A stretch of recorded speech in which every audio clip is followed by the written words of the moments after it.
What's going on YouTube? OCD for EDC here, and what I got for your face balls today. First off, we're going to talk a little bit about a couple upcoming things, and then we're going to get into some pretty interesting test knives.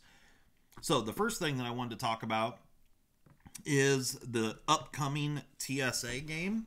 For those that don't know, each month I started a game that you guys can get involved in if you'd like.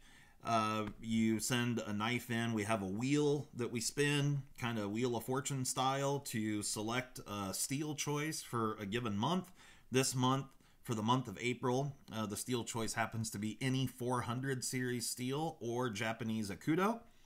The knives have to be in my P.O. box by this coming Saturday, because the live show will be coming this Sunday at 7:30 p.m. Central Standard Time. That's when we'll do the live results.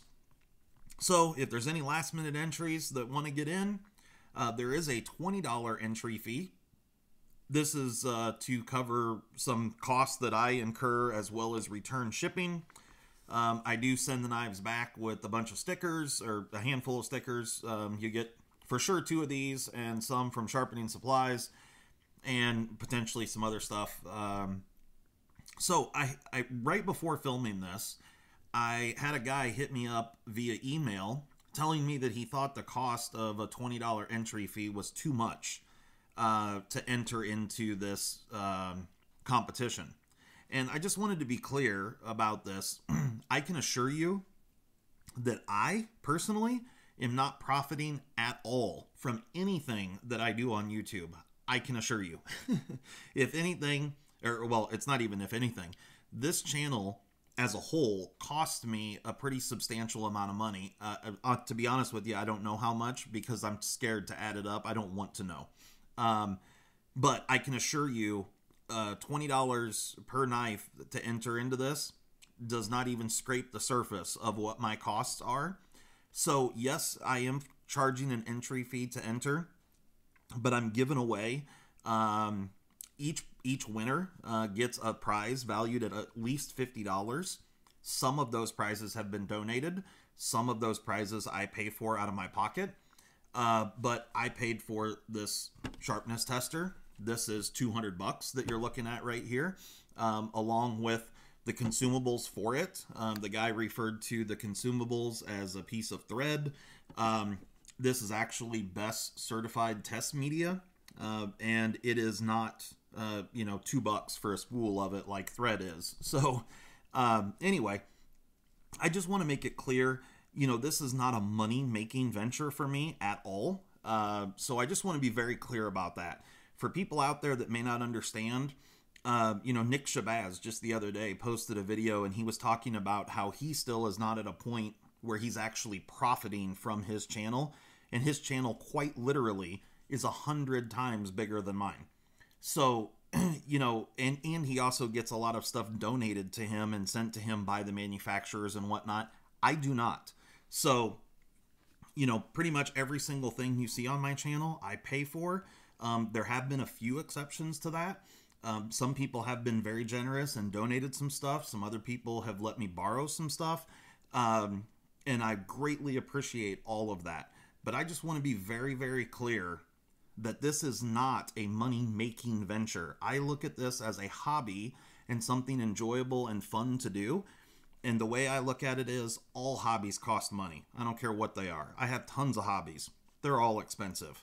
So, with that all being said, I just want to make that really clear that yes, it's a $20 entry fee, but it's just under $10 of that goes straight to shipping your knives back to you. So the other, let's say $11 or $11.50 that I get out of that covers my cost for the stickers and the test media and the purchase of things like this, the wheel, all the things that go into this, the camera gear, the microphones, all the stuff. So yeah, this is not a money-making thing. So anyway, with that being said and out of the way, I'm also using this machine for other stuff. And we're going to get into that here in just a moment. Anyway, if you do want to submit a knife, check out my TSA videos. You can get all the information in there. You can either throw the $20 entry fee in the box with the knife, or you can send it via PayPal. Either way is fine with me. I don't care. However, like I said, if you want to get it on this month, the knives have to be in my post office box by this coming Saturday. So there's just a couple of days left. So anyway, we're going to move this out of the way real quick. And we're going to talk about this guy right here. This sticker right here is from Tom Hosang, and his channel is called Tom Hosang Outdoors. Several months ago, Tom approached a handful of us that have YouTube channels about having Brian at Transparent Knives make some test knives for us to do some test cutting with. And this sounded like a great idea to me. And we all kind of pooled our money together and paid for these knives from Brian. So this is just one more thing that, you know, it was cheap for all of us because we all pooled our money together, but still it was a cost. Anyway, Tom was the one that set all this up, to my understanding. And so thank you very much, Tom. I really appreciate that. And if you guys are not familiar with him and his channel, go check him out. Tom Hosang Outdoors. That's how you spell his name right there. And so go check out his channel on YouTube. Cool guy. He does a lot of cool stuff. And these, we're going to talk about, I actually have 4 of these knives. Today, we're going to talk about 2 of them. So I've done all the cut testing. These showed up to me, and actually I was the first one to get them. Tom had them. He sent them on to me to get some testing done. And so I was the first. One of these Tom had started to sharpen, but the other 3 had not ever been touched. So they just had the primary grind on them. So I sharpened them for the first time. All of these got sharpened at 15 degrees per side. You can see how tiny the secondary bevel is. It's because these things are very, very thin behind the edge. All of them. All of these little fixed blades are in different steels. And the 2 that we're talking about today, this one right here is in CTS-204P. And it is at a Rockwell somewhere between 61 and 62, I am told. And this knife right here is in Vanex Superclean, which is manufactured by Böhler Uddeholm. And to my knowledge, I think this particular steel is actually made here in the U.S., but Böhler is actually an Austrian company, but they have manufacturing facilities all over the world. And I think the Vaneck Superclean, I might not be 100% on that, but I'm pretty sure that it's actually manufactured here in the United States. Anyway, the parent company is Böhler Uddeholm. So this Vaneck Superclean is at a Rockwell hardness of 60. And so I sharpened both of these knives. I tested them 3 times. Every single knife I tested 3 times. I sharpened these 15 degrees per side. And I used my Sharpness Tester. And I was going for somewhere under 150 grams tested on this tester. I did that for a specific reason, because that's where a good production knife comes from the factory. Like a really good production knife. Like just the other day, I got this from Spyderco, and I think it measured like 170 grams on the Sharpness Tester. So I wanted to go a little bit better than that. I ended up getting a little bit below that. So when I started with these knives, this 204P had an average sharpness when I started my cut testing at 100 grams.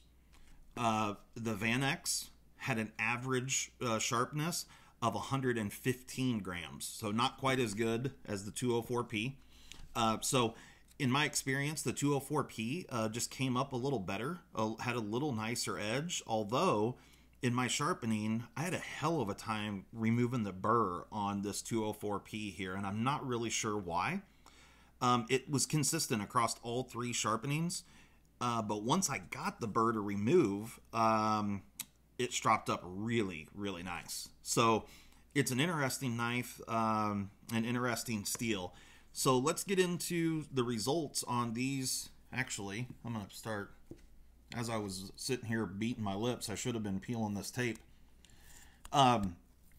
So we will talk about how these knives did. And the way that I did this was I used my sharpness tester to verify the sharpness, so I kind of have a, you know, a more accurate way of, instead of, you know, it's kind of been customary for all of us that do sharpness or edge retention testing. It's kind of been customary that people are using like a held sheet of paper. I just removed some skin off my thumb there. We'll see if that's going to bleed or not. Anyway, as you can see, these are still very sharp under the tape. Anyway, it's been kind of customary that we use, you know, the fine edge retention we refer to as when it'll no longer cut arm hair, or shave arm hair, and then the working edge we refer to as when it'll no longer slice reliably through a held sheet of printer paper. And that's fine, and that's you know, what most people have to work with, and that's great. It works, but it leaves some things to interpretation, you know. So there's all sorts of different quality levels and weights of printer paper out there.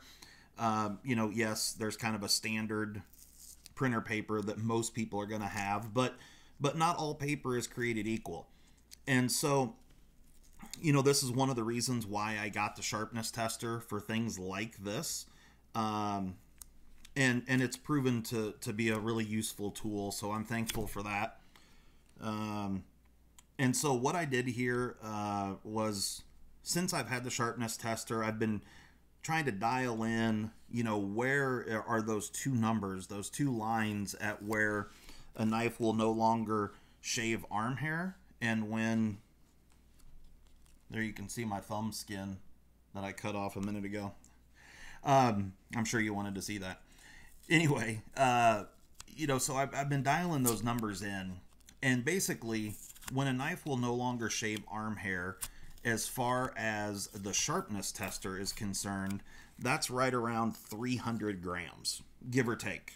You know, it's a small window, but somewhere between, say, like 290 to like 320, 330, somewhere in that range. So we're going to say an average of 300 grams is when I do the sharpness test on this machine.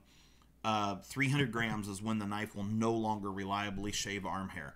And then at about 450 grams is where it will no longer reliably slice through a held sheet of paper. And, you know, it starts to tear through the paper. So, like I said, these were all sharpened at 15 degrees per side.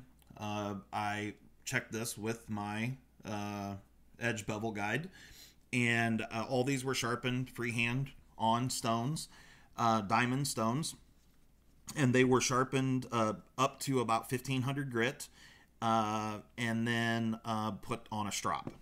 So that's the level of finish that we're talking about on the blades here. Real quick, I'll throw, here is the Spyderco Vanax 2. You can get an idea of how big these knives are. Brian did a really nice job making these knives. The important part of the knife is done very well. The blades on these are very thin, really thin behind the edge, which I love to see that. And the only complaint that I had about these knives was the handles are just so damn small. And for me, I got big hands. So you can see here that this doesn't work well for doing hundreds and hundreds and hundreds and hundreds of cuts. I did film a bunch of the cutting, but honestly, in my opinion, it's just super boring. So if you guys want to see it, I can post pictures of all the cut cardboard and that sort of thing. Actually, give me just 1 second.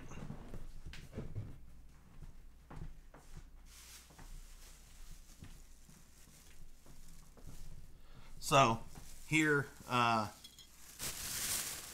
here's a bag right here of cut cardboard. It's the latest grocery bag that's stuffed completely full of an insane number of cardboard strips. So anyway, I buy all my boxes at Walmart. So they're all brand new cardboard that, you know, make sure they don't have tape and staples and whatever in them. It just makes it easier that way. So again, more cost associated with doing this channel. But This knife here had a little bit better handle just because it was thicker, but out of the four, this was the only one that had that. The other three are thin like this one. And just to give you some dimensions here, we have a blade length, a total blade length of 4.1 inches, and we have a cutting length of somewhere around 3.7. Handle thickness, I guess real quick, let me do handle length. So basically 3.32 inches, and then handle thickness 0.45.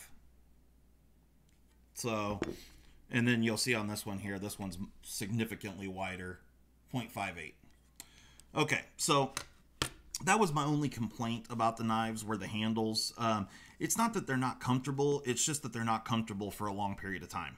So, you know, if you were just cutting something, you know, cutting a tomato or whatever with this, which would be awesome in the kitchen, this thing is so thin and really, really slicey. You can see how much the blade flexes there. One thing that I didn't do, which I should. So, stock is about 90 thousandths. And see if we can get it behind the edge here real quick, because I actually haven't even measured this at all. So yeah, about 8 to 10 thousandths. And there I'm getting 10, 9. So they're very thin behind the edge. This 204P was slightly thicker, or it appears slightly thicker anyway. Yeah, so this one's about 13, 14 thousandths behind the edge. But still, very, very nicely done. So, you know, I applaud Brian for grinding these. The primary grind on all of these was done extremely well. So, what are the actual results here? So, the way I did this, like I said, 15 degrees per side.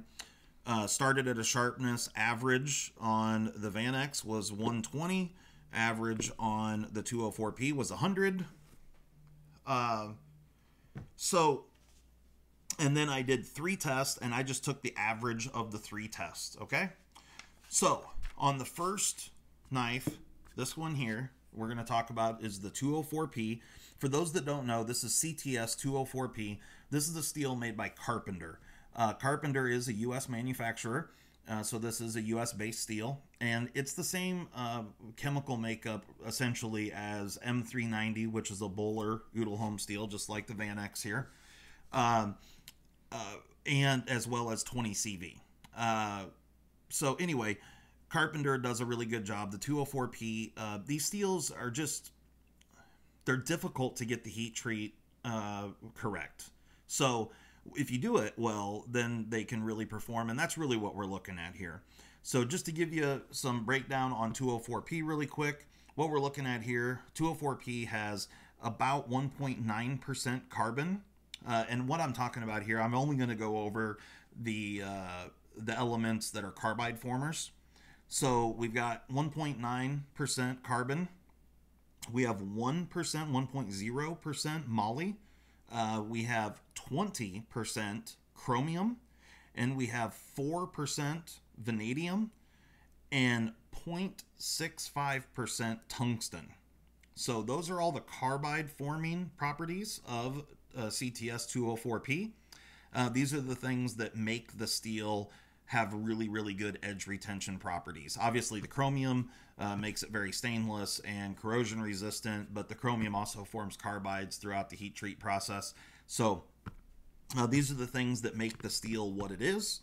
And so across the 3 tests, what we've got here is an average fine edge of 154 feet fine edge, and that was tested at 305 grams on my sharpness tester. And so that's when it no longer reliably shaved arm hair. So 305 grams, 154 feet of cardboard cut for fine edge holding. Working edge was 311.3 feet at an average sharpness of 445 grams. So across the 3 tests, I came up with an average of 311 feet of cardboard or 311.3 feet at an average sharpness of 445 grams. So that's when it no longer shaves or slices a held sheet of printer paper. So there you go. This steel did extremely well. You know, it did very well. It's outperformed just about all the other M390 that or M390 and variants that I've handled. Most of them are just not this well heat treated. Now, I did not run this test at like 17 degrees per side. And on this particular steel, in my experience, the 204P 20CV and M390s do a little bit better with a little bit broader of a secondary bevel. However, I know the other guys are planning on doing 15 degrees per side, and that's kind of what we were looking at here. This is, you know, trying to see consistency across testers and that sort of thing. So I wanted to keep my test parameters consistent. So I do believe if you were to broaden this out to 17 degrees or maybe even 18 or 19, you might get a little better edge retention out of it. But that's, you know, like I said, I'm just kind of guessing on that. All right, let's jump into the Vaneck Superclean. I was excited to get my hands on this one. It's a cool steel. I'm sure a lot of you guys know that Quiet Carry is coming out with a couple of knives in Vaneck Superclean, and they're production knives, which is super cool. So this steel is at 60 HRC, and the carbide formers that make up Vaneck, like I already said, this steel is made by Bowler. The carbide formers here are this has 0.35% carbon, so pretty low in carbon. However, it has 1.55% nitrogen, so this is a really high nitrogen based steel. And then we've got 18.2% chromium, so not quite as much as the 204P. Moly is 1.1%, so a little more moly than what is in the 204P. And vanadium here is 3.5%. So right around the same level of vanadium. The 204P is 4%. So the nitrogen is really the key difference here for the Vanex. And, you know, nitrogen that's what really lends these steels to be very, very corrosion resistant. Things like LC200N, there's a bunch of nitrogen steels out there. 14C28N is a high nitrogen stainless steel. So they have really good fine edge retention, and they just sharpen up well. I was pretty happy with this steel all the way around. So we started at an average sharpness of 120 on my sharpness tester with this one. Fine edge retention on this knife. This knife cut on average 156.2 feet fine edge, and that was at an average sharpness of 310 grams.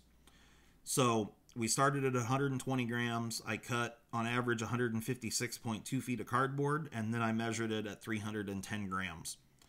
Working edge on this knife did 370.8 feet working edge, and that was at an average sharpness of 470 grams. So there you go. When it comes to just all-out edge retention, fine edge retention, both of these were very, very close to one another. Just a couple of feet difference in average, so it's really negligible. However, the Vanex outperformed on the working edge on an average of about 60 feet, 59, 60 feet. So those are pretty impressive numbers. Like I said, Brian, Transparent Knives, did a great job with these. They're good-looking little knives, and I really enjoyed having them. So these are going to go on to some other testers. You guys are going to see these several more times if you subscribe to these other channels.